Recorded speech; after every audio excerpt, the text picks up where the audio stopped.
I walked in on my girlfriend passed out drunk on the floor and my best friends were recording her. Now they are getting psycho because we filed a police report. I've been with my girlfriend Laura for a year. She is awesome, and we love each other. I've been friends with Jake and Shelly for 2 years. They adore my girlfriend and pretty much hang out with her more than me. One time, they even told me if we were to break up, they would pick her side over mine, even though I've known them longer. Anyway, I'll get to the point. So Laura just graduated college and wanted to celebrate. Let me start by saying she never drinks. In the year I have known her, I think she's only drunk once or twice, and honestly, that's because my group of friends kind of pressured her into it. She doesn't handle alcohol well since she is really small and has no tolerance. This will be important later. So Jake and Shelly invited her to their place while I was at work, so I couldn't come. The plan was for them to pick her up and take them to their place and for me to pick her up after work so she wouldn't drink and drive / have to spend the night. All is well. I trust them and know they are experienced drinkers and would watch her. I get off at 2 a.m. from work and head over to their place. At this point, I knew Laura was drunk because of the sloppy texts I was getting from her, so I knew that I would have to take care of her. But then, I get to their house and walk in on something terrible. Laura is passed out on the ground, Shelly is on top of her, making out with her, and Jake is recording it all with his phone. I freak out and ask him what the F is going on. I snatch his phone from him and delete the videos and pictures. He laughs and says it was all a joke, that they took the pictures to make fun of Laura in the morning and play a joke on her. I pick her up off the ground, and we leave. Guys, she was so drunk she could barely walk. She was puking constantly, she was crying and couldn't see straight, and my friends were completely sober. What the fuck? I put her to bed and then received a text from Shelly saying that I shouldn't be mad since it was all a joke. I replied that they took advantage of her, and she agreed, but she claimed they took advantage of her in a friendly way so that she would let loose and have fun since she was always studying. I was so disgusted that I didn't reply and cared for Laura all night since she wouldn't stop vomiting. The next day, Laura receives many text messages from them angrily scolding her for getting them in trouble. They say she is a grown-ass woman who can handle her own mistakes, that they don't give a fuck what I think about what they did,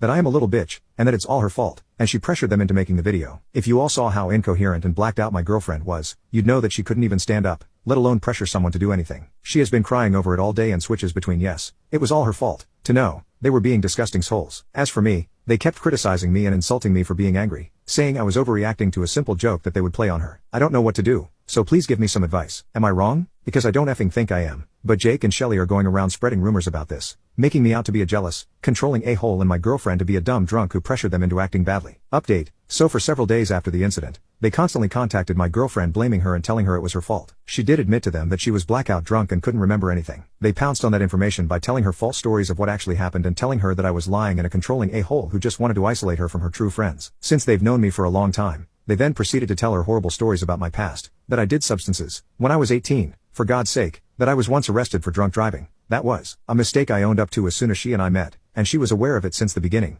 and that I've slept with multiple women and that Laura is just another number to me. Guys, I'll admit that I used to be a party animal, and I have a bad past, but I am a changed person now, and I love my girlfriend with all of my heart. It hurt that they were using my past against me to get her to come to their side. So I told her that she should go to the police and file a report, and she agreed. She warned them to quit harassing her, and they flipped the F out. They showed up at our house late at night to try to talk to her. They left treats and presents for her at our door, and they even got her parents involved. Now, her parents are not idiots, and as soon as I told her what they did to Laura, her parents banned them from the house and threatened to call the police if they ever showed up again. It was a crazy ordeal, considering they left handwritten notes for her parents to read signed love, your favorite son and daughter. What the F? Laura spent many nights crying into my arms, racked with guilt and confusion. Finally, we went to the police after weeks of this harassment and filed a report. She did not want to press charges. I'm working on building her self-esteem back up so she has the strength to do it if she ever wants to. The police officers said that she had enough evidence to press charges against them since she had the texts where they admitted to taking advantage of her. They also said that if she pressed charges, they could confiscate their phones and search for their video. I'm unsure how that would work, but I do not question it. Laura just wanted to file a report just in case anything happens in the future. There is a paper trail. She's contemplating putting a restraining order on them, but they've stopped and have gone silent. We no longer have contact with them or any other friends that believe their lies. Laura is in therapy and is slowly starting to understand that she was intimately assaulted, and sometimes I go with her to support her. The hardest part for her is not feeling like it's her fault. She brings up the fact that she was drunk, and if she had not gotten that drunk, it all could have been avoided. I always tell her that it is not her fault. We will see if she decides to press charges. I can't force her to do anything she doesn't want, but I support her in any way she chooses. So there it is. I'm unsure what they make of the craziness after that night. I don't get why they went psycho, leaving her notes and gifts and trying to talk to her parents. Maybe one of you guys could explain it?